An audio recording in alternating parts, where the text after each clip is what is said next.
Philippines.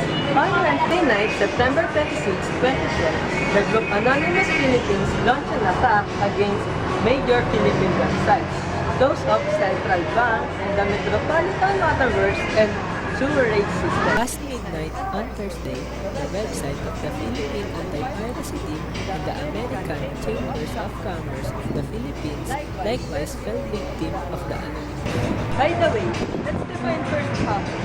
What is hacking? Hacking? Hacking is the process of modifying computer hardware and software to accomplish a goal outside the creator's original purpose. People who are engaged in hacking activities are often called computer hackers. Well, that is hacking. Now, let's define what is hacker. Hacker is someone who seeks, exploits, and weakness in a computer system or a network. Hackers may be motivated by such reasons as profit, protest, or challenge.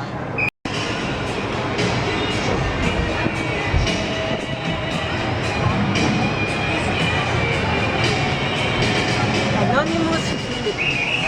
What is Anonymous Philippines?